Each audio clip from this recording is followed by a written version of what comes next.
TV mic check. 1, 2. This will be for Mo Diggs today. Mo Diggs, Mo Diggs. All right. See ya.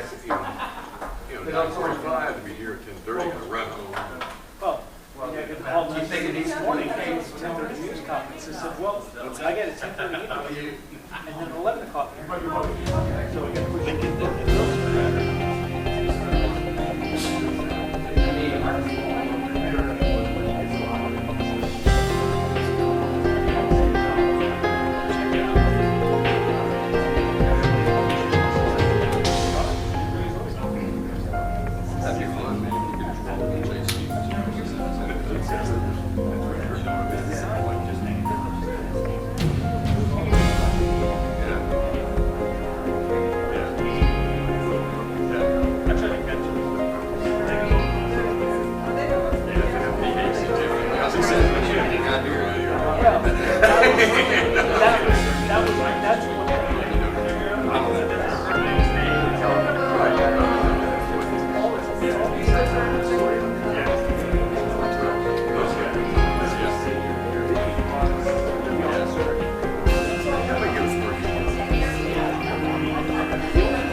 There's a PIL.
Well, that's when I was there as a recruit.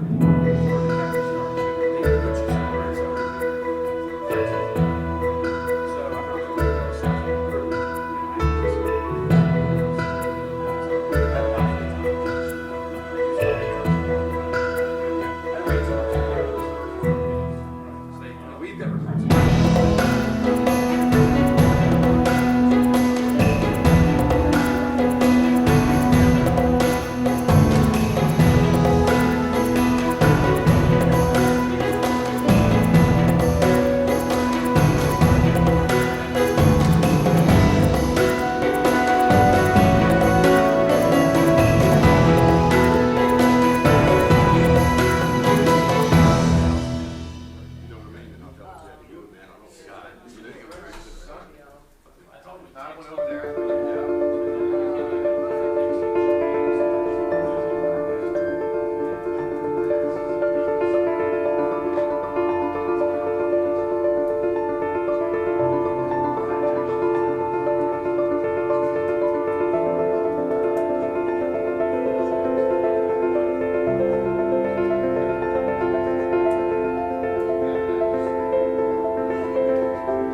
of them than me. And then my 30th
real quick. I didn't know where they started using that.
Let me know when you guys are ready. Okay. Well, thank you all for coming. Just want to start with a brief comment, and then we'll take a few questions from you. Last night, a little before 7 p.m., our officers assigned to the Zone 3 Crime Suppression Unit, a unit that addressed all crimes, including quality of life issues, approached, I'm going to spell this guy's name. Actually, it's Y-U-R-I-C, middle initial is J, last name U-S-S-E-Y.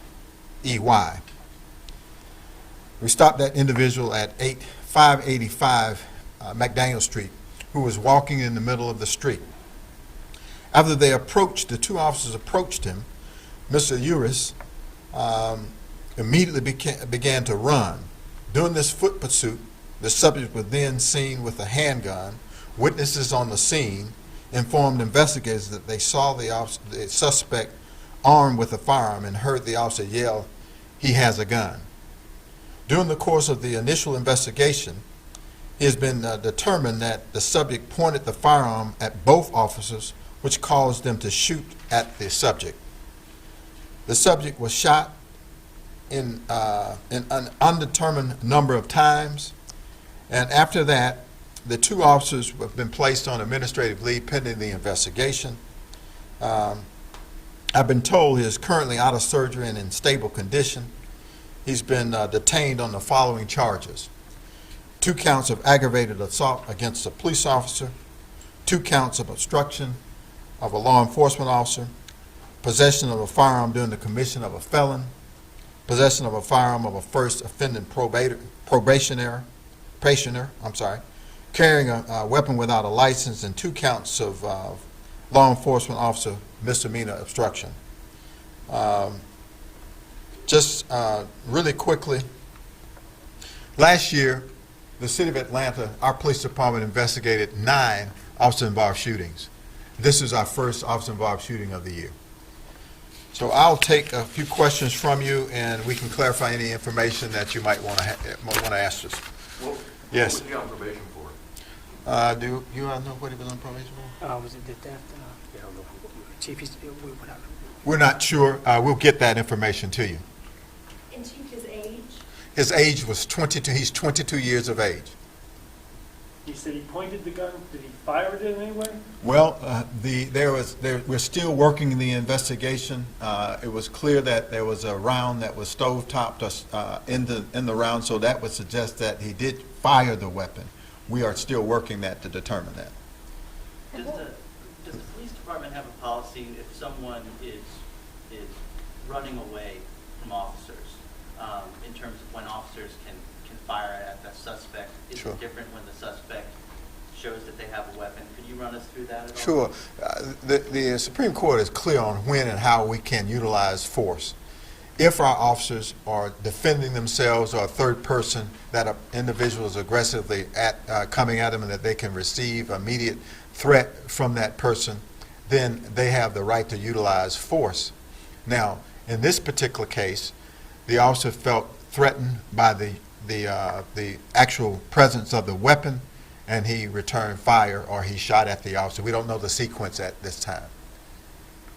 Chief, can you talk about how even before this man would have aimed his weapon at officers, the moment that officers became aware from witnesses that this man who was running has a gun, tell me what they were compelled to do at that time? Well, they were compelled, obviously, to stop the individual. It was determined later on, of course, that the weapon was stolen out of Atlanta back in April of last year. And so obviously that was the reason that the individual ran. But our officers have a responsibility to the citizens that we protect to take that weapon off the street if the person was running away from that encounter with a weapon. What's the APD's policy about pursuing someone who simply runs away from them? Well, our policy is clear. If there's a legitimate reason for a stop and a person has the obligation to obey the officer's orders, and if an officer has a legitimate probable cause reason for stopping that person, then he can pursue that individual on foot. And the probable cause is, in this case, was him walking in the street. Walking in the street in a very highly congested location in an area that we've had multiple accidents in the area. Was it in Call Brady? I'm sorry, repeat What that. street was it he was walking on again? Was it McDaniel or was it? McDaniel. He was actually on. He was actually on McDaniel on a 4 or 5 lane highway. So he was obstructing traffic? He was walking in the middle of the street. I don't know what the encounter, what the officers believed that he was doing. I know that he was in the middle of the street unlawfully. Can you talk to us about the status of body cameras for APD? Sure. That's a great question. We have our cameras that are in the process of going through procurement. Our hope is that we'll have body cameras on all of our officers, 1,000 of our officers, before the close of the second term of this year, which will be about June, before June ends. What's going to be the policy with those cameras? Is that video going to be available to the public after? We are still working that. We have not completed our policy concerning that because we have not selected a vendor for the actual body cameras. And so once that's completed, we will release that to the media on what our policies will be, how long we'll keep the data, as well as what will our release policies be concerning visual information. What is your attorney's interpretation of the Open Records Act regarding that video? I'll have to get you with the attorneys to talk about that I one. mean, would the policy be in line with the Open Records Act? Absolutely, it will be. So you had a radio reporter that you allowed to go on a ride-along. She was in the area at that time, and she said she responded pretty quickly with her host officer, and that she has a newfound appreciation for what you all do. I'm interested in hearing your thoughts about that remark. Well, I tell you, we never want to have an encounter like we had last night, but we couldn't have stripped it at any better.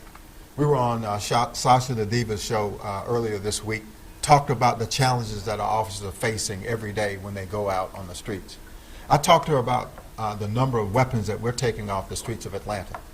We're up about 10% the number of weapons that we've taken off the streets. I'll give you the exact number as we close week 14. We've taken more than 450 weapons off the streets of Atlanta. And so our officers can reasonably be assured that they will encounter individuals with guns when they're working and doing their shift work.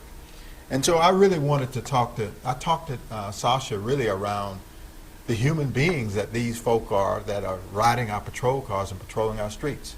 They're our loved ones. They're our children. They're our husband and our wives. And I wanted her to really get the chance to meet some of the heroic men and women that are working in this profession. And I think she went away with a different perspective on what she perceived earlier. For clarity's purposes, when you say 450 weapons off the street, are those firearms and knives? No, those are all firearms. All firearms. And That's this correct. year? That's this calendar year. And just, and I apologize if you said this earlier, is APD handling the investigation of this officer-involved shooting internally, or are you asking GBI to get? We are presently handling the investigation through our homicide unit and our shoot team. And if any additional information that come up will suggest us that we should release this investigation to the GBI, we will do that at that time. That's our policy. That's the way we've handled our business thus far.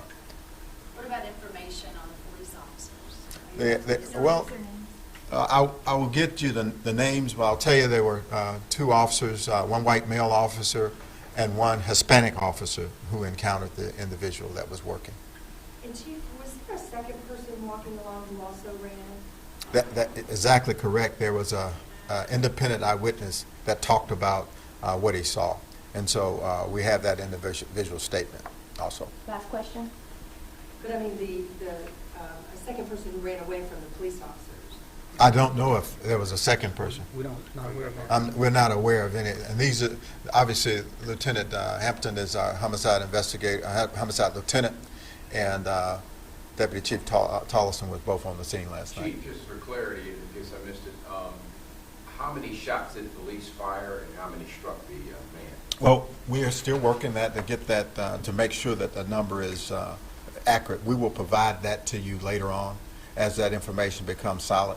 We have Both officers shot. both officers did return fire or shoot at the individual. We will provide the number of times that the individual was struck, as well as the number of rounds that our officers fired during this encounter. And when you release the officers' names, can you release their time of employment? Sure, we'll do exactly that. Okay, John. Thank you, everybody. Thank you. Thanks, Chief.